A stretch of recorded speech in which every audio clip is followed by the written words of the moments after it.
The flower industry is a £100 billion global business. Britain is the world's fourth largest buyer of cut flowers. But do we ever really think about where they come from? In fact, a startling 90% we buy are foreign. I mean, look at that. It's just beautiful. It just sets your heart going, really. Whereas Kenyan rose, no. Dominating the international flower trade, Holland controls over half of the global market.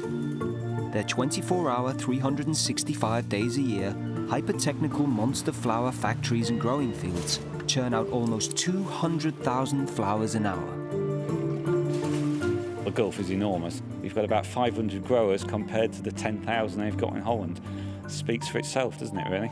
For decades, the Dutch have forged ahead by directly supporting their own flower industry. The UK has just not kept up.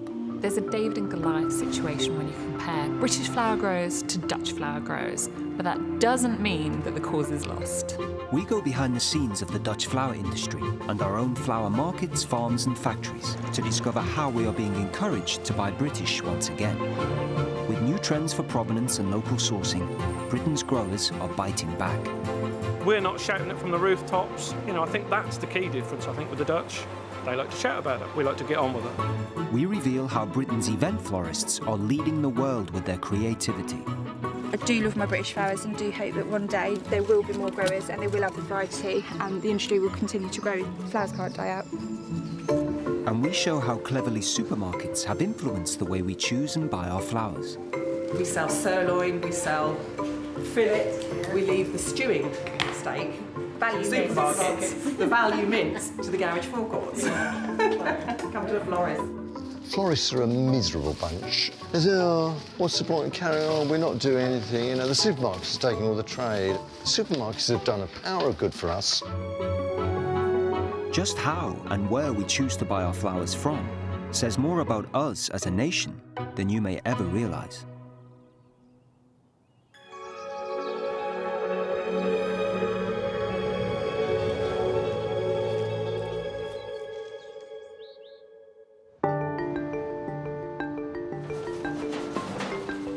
It's 4 a.m. at the UK's largest, most exclusive wholesale flower market, Covent Garden. Tons of the world's best quality flowers are turning up ready for the early morning floristry trade. Young lady, that's called pink piano. Pound a stem. Take that peach one. Have a good day, bud. Thank you. I think it's just an institution, isn't it? There's nothing else like it. It's just really British. I think it's like a little slice of London life that people don't always realise it's here. How you doing, Anna? Super babe. Every time I see you, you get better looking. How good is that rose? These are lovely. It's called London Eye. Nigella, it's Love in the Mist or Shag in the Dark. There's lovely flowering mints. Dennis Edwards has sold flowers here for 50 years. That's Campanella. The Dutchmen call them piss pots. Seriously. Covent Garden sells almost £250,000 worth of flowers a day. But since its heyday in the 50s, it's declined. Its survival now rests not on price, but on selling top-quality cut flowers. You won't see a box of flowers like that anywhere else in the world. They are the dog's whiskers. There's 500 quid in that box here. It's Lily of the Valley, and it's one of the most popular flowers in the world. Eddie Martin has worked at Covent Garden for 36 years and is the third generation to sell flowers here. They'll have them in a vase, sort of bent down like that, all hanging over the vases, in restaurants or hotels. You know, even in a lot of the Russian billionaires, millionaires, they'll have all them in their homes. And it's working. 75% of florists in the southeast now buy their flowers here. Oh, that's beautiful. Look. The most successful florists come to the market. Basically, they come here and they want the best. So we sell them and then they turn it into something special. It's really amazing what they do. There's just more volume here, I've got more choice. Yeah, maybe you do pay a little bit more, you know, for the quality of the product, but ultimately you get what you pay for. Many sellers at Covent Garden grew up in an industry where British flowers ruled. 50 years ago, virtually all the flowers sold in the UK were British homegrown. But imports from Europe have shattered our flower industry, and now most of the flowers that we purchase are no longer grown in Britain. In fact, almost 90% of the flowers we buy are foreign, mostly Dutch.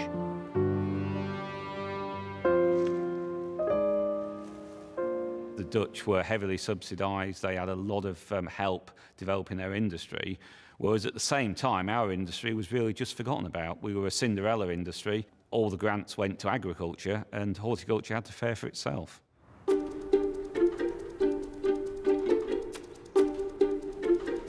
Holland is now the world's largest, most advanced cut flower producing nation, supplying most of the flowers that end up in our homes. Unlike in the UK, most Dutch blooms are grown in greenhouses so efficient, some produce more energy than they use, reducing carbon dioxide and generating 10% of Holland's power needs.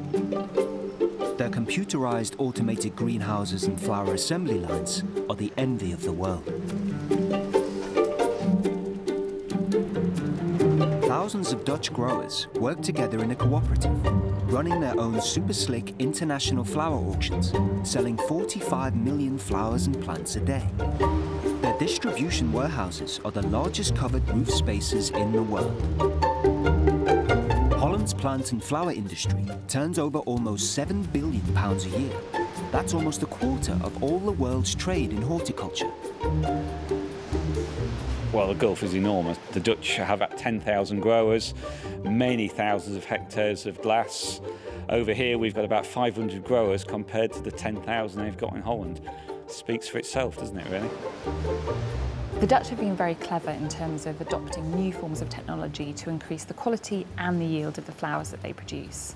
Back in Britain, our growers have been slightly slower with that, which means we're actually years behind now. We can't produce as many flowers, we can't produce them as cheaply. In fact, the Dutch are so far ahead of us technologically that we're struggling to compete when it comes to England's national flower, the rose. The roses are getting better and better.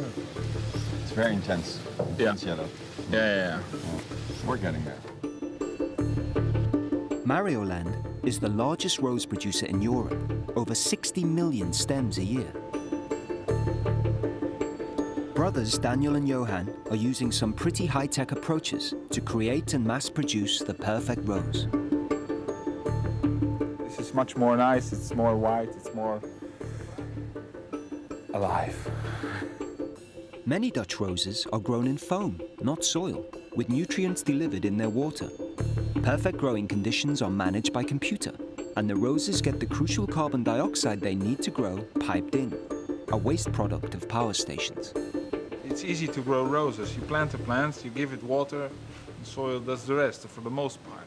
You want to create a beautiful product, you have to do it better than the rest if you want to make money with it.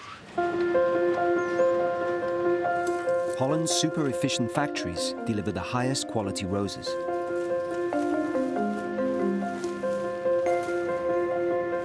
Their processing machines churn out over 170,000 roses every day. We have a camera in the back, and the camera will take a look at how long the roses are, how thick the roses are, and how big the rose is in head size, and also the opening stage, like how open the rose is. The unique selling points of Dutch roses are the big head size, the roses come open, and what you see is that year-round we have a more stable quality. Why? Because we can control the climate in the greenhouse. So even in the winter we have a good quality. By creating supernatural growing conditions, Dutch roses are forced to reach their perfect peak quickly and in vast numbers. They look just like traditional British roses, but with one peculiar difference. In breeding the perfect flower, the majority of these roses have no smell. Growers in Holland really decided to hone in on this, put all their technology and all their expertise into making the most beautiful roses that they could. The problem with that is these roses look beautiful, but have little to no scent whatsoever. In the intervening years, scent has become so much more important. So the Dutch growers have now got a problem. They've now got to scientifically create scents to go with the roses that they sell. Because otherwise, we're going to shift our buying back to British roses, which do have scent. But Holland's rose-producing empire also has its own problems. They've been hit by foreign imports. In the last 15 years, 3/4 of Holland's rose growers have disappeared. Morning, Hal. How you doing? Yeah, sure. I'll do the box. At Covent Garden, Holland's quality roses have been swamped by cheaper rivals flown in from Africa and South America. 70% of all the roses we buy in the UK are from Kenya. This is a Dutch bombastic. This is an Ethiopian bombastic. Different things entirely, huh? Yeah.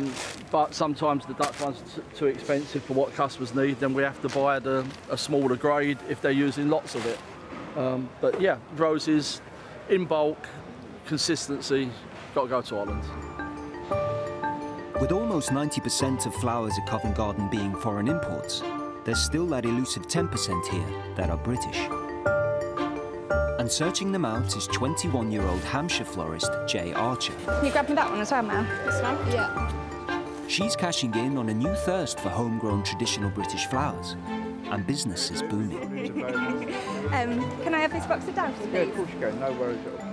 But I like British flowers because they tend to be a bit more bendy and a bit more quirky, and a lot of the time, you know, if they are field grown, they're going to be a bit weather worn. Guernsey freeze, yeah? Yeah, amazing. No worries. And a lot of the time they are more scented, the British flowers, so I think a lot of the Dutch flowers, whilst they get the quality and the aesthetic is, you know, a lot of the time bang on, sometimes too perfect, a lot of the time they don't smell. So, you know, which would you rather? We'll keep flying the flag, we'll keep it going. I think it's just education, isn't it, fundamentally?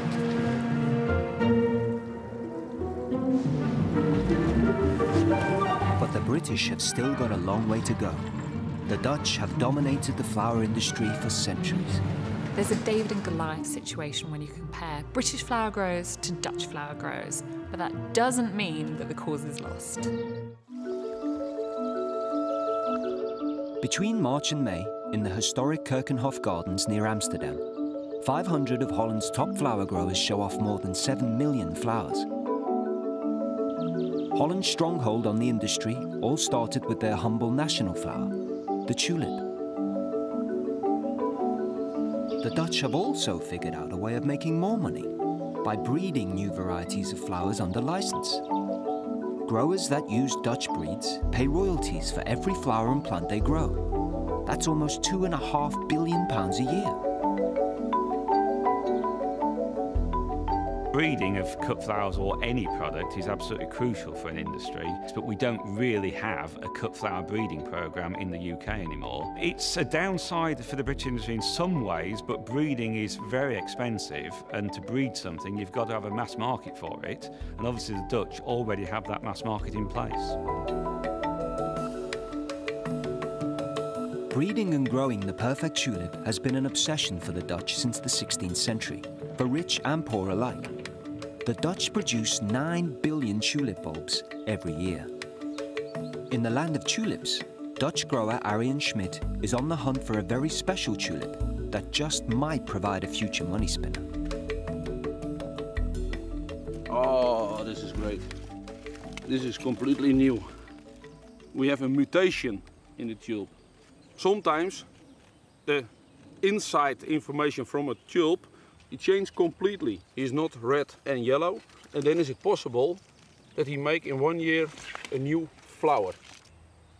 At this moment I think I have a very beautiful tulip, but I must wait some years. And then we have maybe a new variety. We found them together today. When a new variety is bred, the challenge for Arjen is how to turn one new bulb into big enough quantities to sell. But despite the glorious sight of billions of Holland's blooming tulips, surprisingly, not one of these will ever make it to the shops.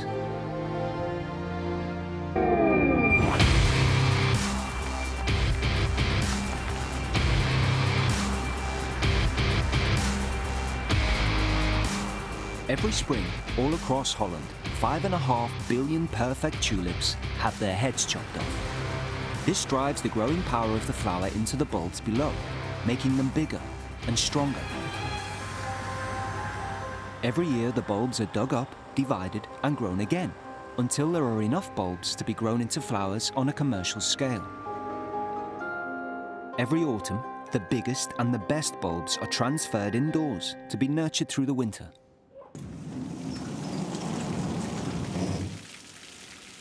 In Ariane's cooling sheds, thousands of bulbs are fed water and nutrients until the first signs of a flower emerge. This is the flower from this variety. It's completely packed inside the bulb. This is my special room. In this room, around 800,000 tulips. Ah, it's a lot of tulips. We can make a lot of people happy in here. Finally, 3 weeks later, after being warmed in the greenhouse, the tulip bulbs are ready to be harvested as cut flowers.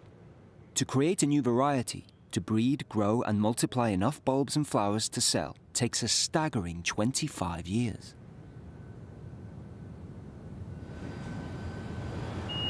And then we start him. And then from this moment he makes 30,000 flowers in an hour. And we do that all the day, 7 days a week. Ariane's tulip processing machine throws out the rejects, leaving 2 very different qualities for 2 very different customers. His biggest, most expensive tulips, with larger heads and stronger stems, are wrapped in blue paper for florists. And the smaller, cheaper flowers in white are destined for supermarkets. Ariane's latest batch of best quality tulips are heading for the Dutch auction houses, and within 48 hours onto Britain's florists. This is my product. This is my Royal Virgin. And yeah, I'm very proud of this variety.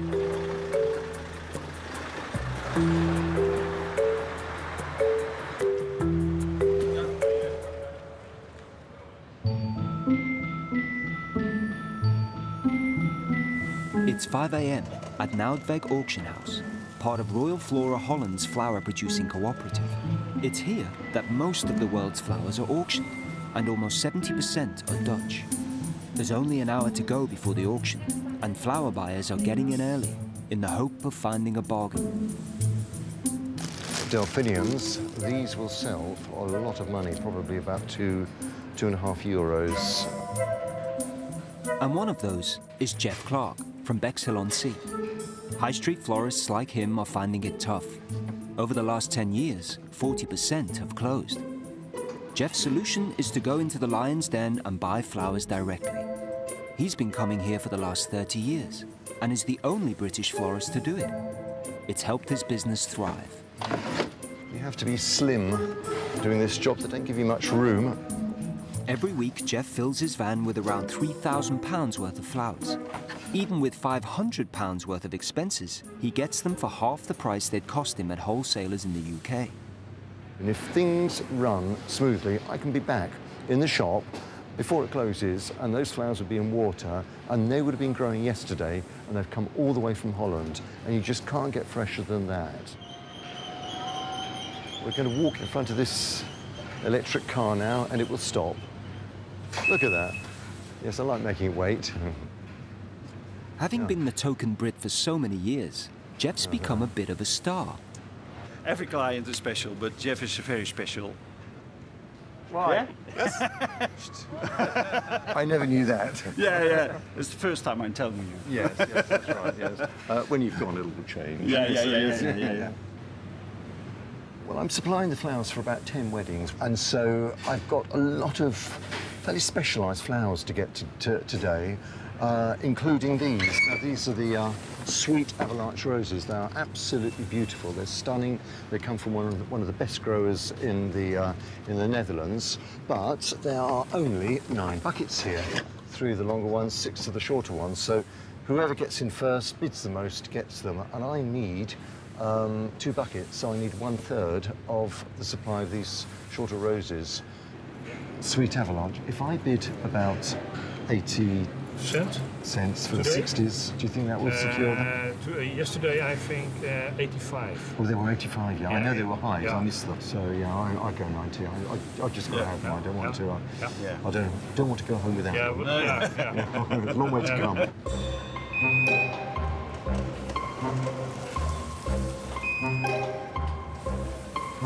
Flowers are automatically transported and paraded in front of Holland's unique clock bidding system.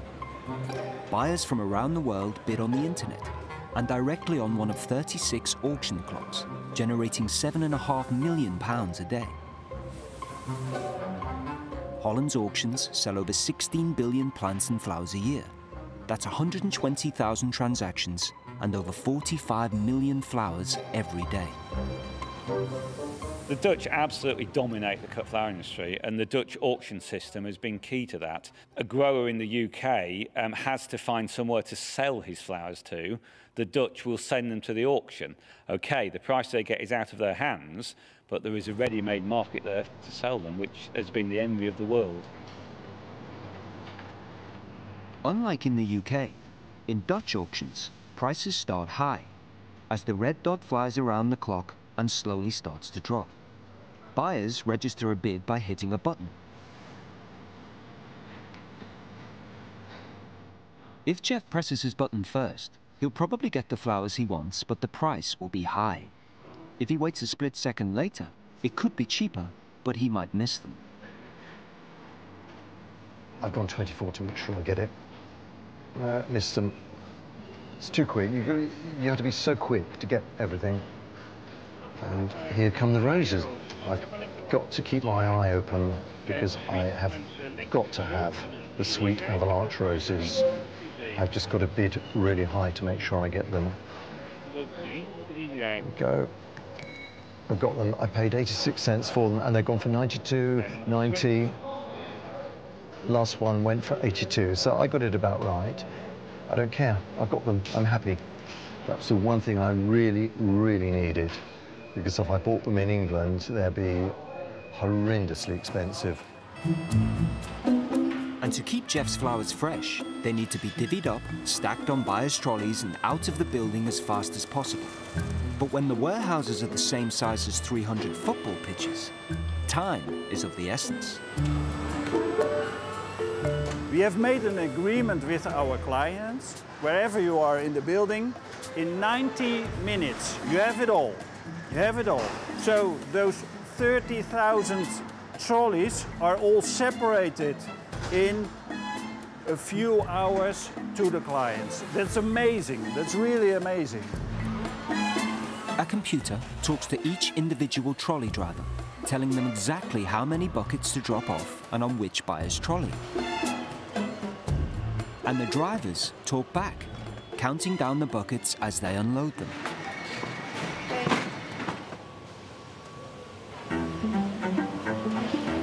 It all leads to a well-orchestrated, high-speed card dance, where speed and accident avoidance is key.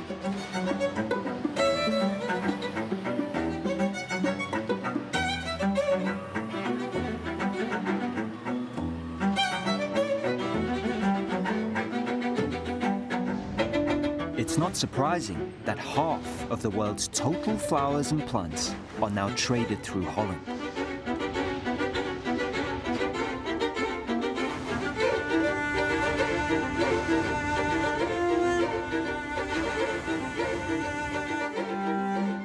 The entire auction process has taken Geoff 9 hours. He's got a 6-hour journey back via the Channel Tunnel the same day. These are gorgeous. Wish I bought more of those now. But unlike Geoff, the vast majority of Britain's florists aren't so committed to buying their flowers directly.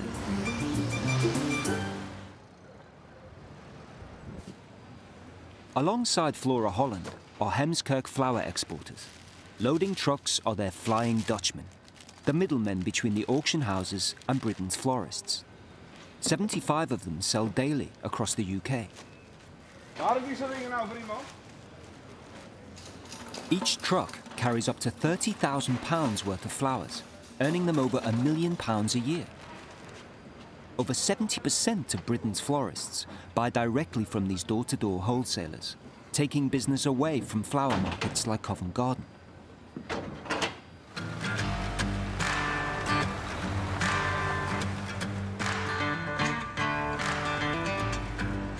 Flying Dutchman Willem van Rijn has been covering the south coast, supplying the same 30 florists every week. I'm a proper old-fashioned Flying Dutchman.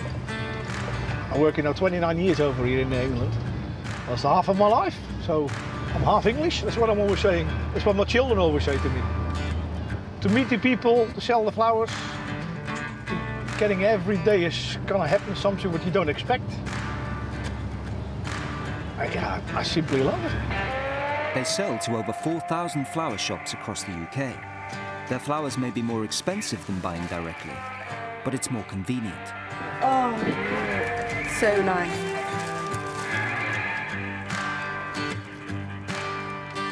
Can I just have 20 Vendella? Thank you. To get on the van and actually feel and touch and see it, it's different altogether. Yeah, it's lovely. We get quite excited about it. We buy nearly 30% of our flowers from florists, and many still believe that survival depends on selling top-of-the-range flowers. We choose to sell Dutch roses. I mean, look at that. I mean, it's beautiful. It's beautiful. I mean, it's lovely. Full, strong head. It'll last well. Doesn't necessarily have a perfume, but it's just beautiful. It just sets your heart going, really. Whereas a Kenyan rose, no. Down the high street, competing for the same customers, are the latest big players in the flower retail market: supermarkets. We don't like bartering for prices. We want to know exactly what we're getting, and that's why the supermarkets do very well. We know exactly the price of the bouquet we're going to buy. Whereas when we go into a florist and the pricing is a little bit more ambiguous, to the point that lots don't even put prices on their stems, we get very nervous about that. Britain's florists are now under attack. The nation's supermarkets have managed to grab almost 60% of the country's flower sales, and they're out for more. Will Britain's florists survive?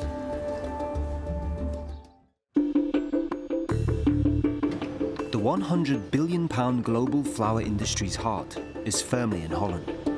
The UK can't compete, and only around 10% of the flowers we buy are grown in Britain.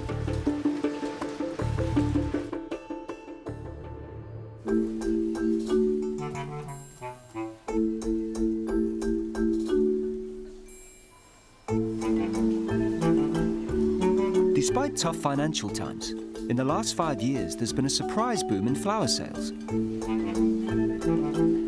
20 years ago, supermarkets only had 20% of the cut flower market. Now it's almost 60%. What do you think about the Protea bouquet? Is that sort of selling well now, or do you think that we're still missing something inside it? Supermarkets have spotted a change in consumer buying habits and been quick to exploit it. But they sell, I guess. I think they're becoming close and front of mind. I mean, we've got them in store here next to the newspapers and magazines. So, you know, as you're going to pick up your weekly magazine or your newspaper, alongside that you can pick up your bunch of flowers, and it doesn't get more convenient. You know, I find it quite amusing because, you know, we'll think of nothing of spending, I don't know, £1.50 on a bar of chocolate. That for £1.50 you can buy a bunch of Sweet Williams. For £2 you can buy beautiful British gladioli, spray carnations. You know, they're things that will last more than just a few hours. They'll last for a week or so. But the supermarkets are committed to selling cheaper British flowers, which has given a much-needed financial boost for our UK flower growers. I mean, this is a selection of our British cut flowers that are in season at the moment. So we've got Sweet Williams, which are grown by a selection of growers less than 100 miles from the store. Instant smile. We've become trained to think of British as better. So if you go into your local supermarket, don't be at all surprised to see the Union Jack label on bunches of flowers. For the British, in years gone past, flowers were a real luxury item, whereas on the continent, people bought them every single day. And the supermarkets have been very clever in retraining us to think about flowers in that way too. So now we will add it in with our weekly shop in a way we certainly wouldn't have done in years gone past. Supermarkets' increasing domination of the cut flower business has divided Britain's florists. You can't compete with supermarkets, you can't compete with garage forecourts, you just have to be completely different, offer... You have to be better. Better, customer service, we pride ourselves on that. We sell sirloin, we sell fillet, we leave the stewing steak to the supermarkets, the value mince to the garage forecourts. Come to a florist. They do have some lovely flowers, but they sell different grade flowers to us. You know, you wouldn't see roses like this in a supermarket.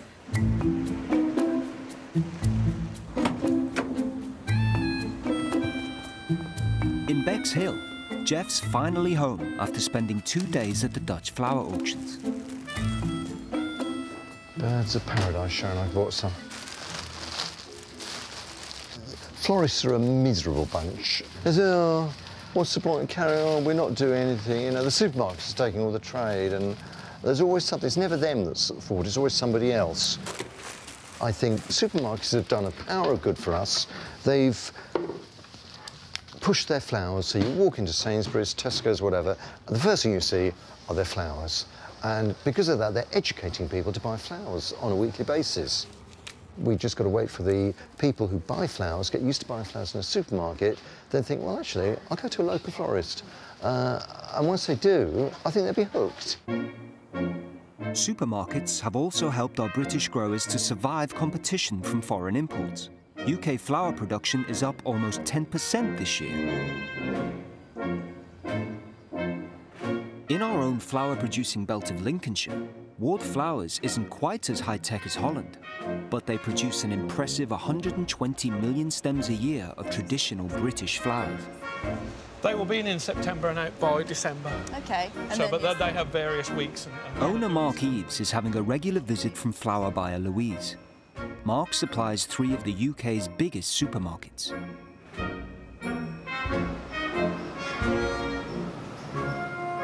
British flower production had been seen as a bit of a cottage industry, but it's changing. Thanks to supermarkets, in the last 10 years, British flower production is up over 50%.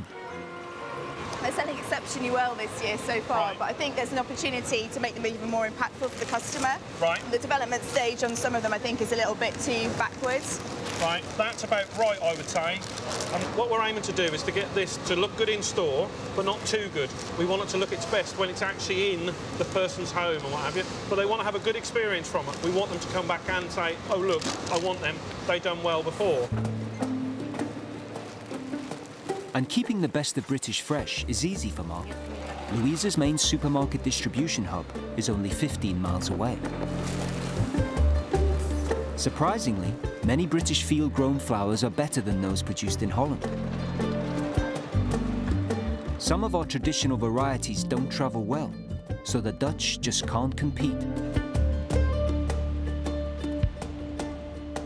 There isn't anything better in terms of quality for the customer than the British grown flower. It's, you know, it's I think to be fair, the Dutch do grow on a slightly shorter time, therefore they're more heated and a lot taller. It's a different type of product. It's not the same looking products as a British stock. No, you know, the column length in the UK is a lot sort of healthier, full of more blooms, a lot more condensed. The Dutch stock is a lot more stretched. We need to have a bit of Dutch bravado possibly in terms of the way that we absolutely right. I think we're all a bit coy about what we actually do and how good we are. Yeah, absolutely. I think the difference is we're not shouting it from the rooftops and promoting that. We're just getting on with it. That's the key difference, I think, with the Dutch. They like to shout about it. We like to get on with it. By buying British, supermarkets cut out the middleman, and the financial boost enables growers like Mark to invest. That's kind of proud, really, isn't it? We've made that, we've grown that, we've packed that, and that's going straight from here to store to somebody's home. Quite nice as well, isn't it, to think something we've done in this little village has actually gone across the country wide. A little bit of us is everywhere, isn't it? The British cut flower industry is in no way doomed. I think it's got a very strong future, but it's going to be in the hands of a small number of very large, efficient growers. We're always only going to be producing a proportion of UK sales for cut flowers, but it would be good if we could get it up from, say, 10% to 25%, which may well be realistic within the next decade or two.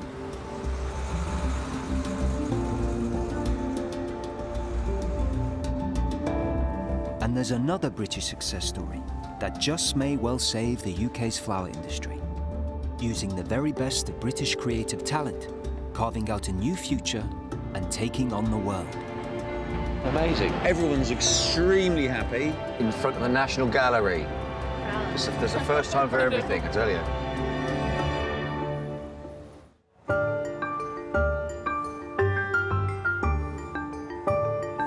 When it comes to the future of the British flower industry, things are finally looking up. Over the last 10 years, cut flower production in the UK is up over 50%. There's an optimistic air at Covent Garden. Their profits are up, and it's down to the growth of event floristry, high-end designer contracts for special occasions and celebrations. Some white armours. Same 20? Yeah. What about daisies as well? Because it's like country flowers, Yeah. like maybe like a pepper and them three. Yeah, But maybe not in your bouquets. Yeah. On the table. Event and wedding florist Jay Archer is showing her latest batch of brides-to-be around Covent Garden, where they're hoping to finalise the flowers in their wedding bouquets. Jay's committed to using exclusively homegrown flowers. Only around 10% sold in the UK are British. And if they're not your favourite, you don't have to put them in your bouquet. You can just put them in the tables. Come on in, you right? I wish I'd done. I feel underdressed. John Hardcastle is one of Jay's major suppliers. He's worked at Covent Garden for the last 45 years. It's amazing today. It's full, isn't it? It's that time of year where we're spoilt for selection, aren't we? Yeah. You smell beautiful stuff. Jay's a new kid on the block. She's only been around for a couple of years. No, these are stocks. That's different. Yeah. And done fantastically well. Appeared out of nowhere and in a very short time become quite a big player. I don't know where these jobs were 10, 15 years ago. This is all new, you know, relatively new, this business, and it's a long way up road. It's great. Jay's commitment to buying British could be an example for other British florists and help grow our flower industry.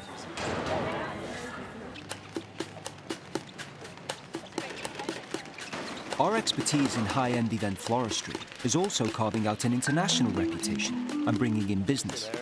I like the sound. Bizarre. And it's happening here in a studio in the back streets of South London. In this room are 30 of Britain's finest event florists.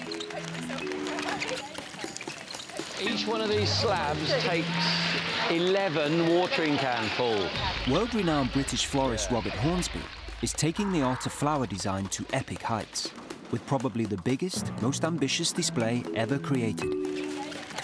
Once the water starts wetting the inside of the oasis, it then starts pulling it through, but... He's only got 2 days to recreate an exact copy of a famous painting outside the National Gallery in London's Trafalgar Square. Sort through all the flowers, make sure we got the right quantities for the right parts of the picture. And literally for the next 6 or 7, 8 hours is putting every detail of every flower into every part of the picture. And then hopefully by 6 o'clock tomorrow, it should look like a painting.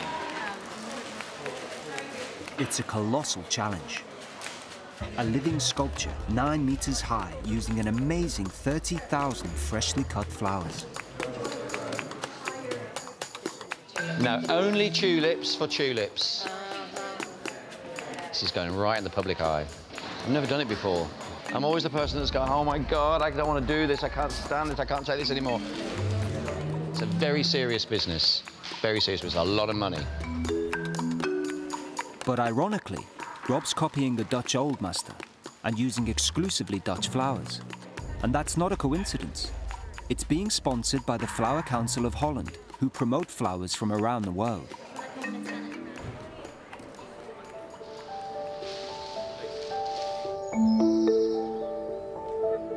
It's 5:30 a.m. in Bedhampton, Hampshire. Just need a bit of extra texture, and it just makes it work with its natural surroundings. Jay's adding the finishing touches to her client's wedding arrangements. I'm always nervous until I give the bride her bouquet. Once I know the bride's happy, I'm all right, but I always feel a bit sick with nerves until then. But just that one moment where she sees it and hopefully bursts into tears because she loves it so much is just, there's no other feeling like it. You just, to think that you've done that and you've made someone's dreams come true. Like, I know it sounds a bit corny, but it's pretty mega, it's pretty special. So all the foliage is British, the delphiniums are all British, stocks are all British, so probably 75% of it is all British, and most of our weddings from May to September are about 75%, if not all, British flowers. It's just nice, isn't it, to know where your flowers come from. They're fresher because they've not had to sort of sit on a van for 3 days, and it's just nice to know that you're supporting a British business. So.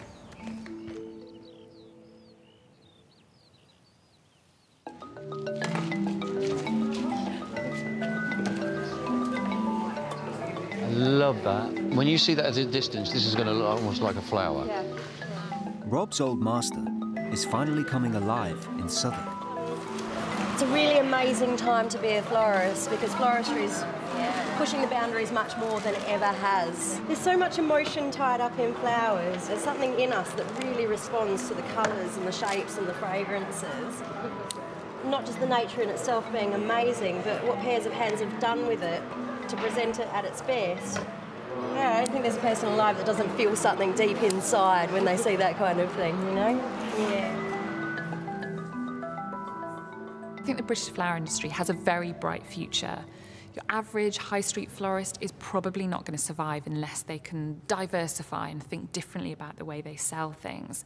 But at the high end of the market, those luxury bouquets that are supplying to the top hotels, the whole industry of event floristry, that's really exciting and something that can be a real calling card, not just for the flower industry, but for the UK economy. I do love my British flowers and I do hope that one day, as I think certainly Memento is building, there will be more growers and they will have the variety and the industry will continue to grow as it maybe did 40, 50 years ago. But I think people are coming back to it now. People care about where their foods come from, they care about where their clothes have come from, and I think flowers is just a natural follow-on from that. I think flowers are quite an integral part of life, especially when you're celebrating something or commiserating.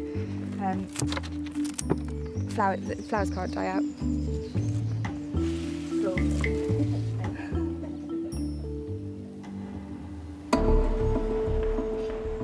Rob's floral jigsaw is finally being assembled in front of the National Gallery, creating the giant easel. If it works, it's hoped it will draw the crowds and smash records for the gallery's Dutch Masters exhibition. Amazing. Everyone's extremely happy. In front of the National Gallery. There's a first time for everything, I tell you. There isn't anybody in this world that I know that doesn't love flowers to some extent. This is going to encourage people to think about flowers more and what they can do, what they can say for you. So different. I think it's fantastic. It really brings the picture to life, and it's so clever. I mean, they've used every element of the flowers to create this, and it's just breathtaking. Absolutely breathtaking.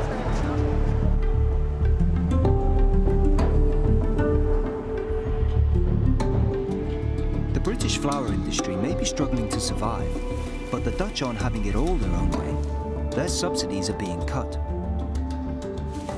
Bolstered by the supermarkets and event floristry, consumers in the UK are finally waking up to the power of British-sourced traditional flowers. After the foreign flower invasion, the Brits are now fighting back. British flowers are special because they're supporting our British industry. We've got some world-class growers over here, and ideally I would like to see the public buy more British, ask for more British, inquire about the provenance of your flowers, give our growers a shot in the arm.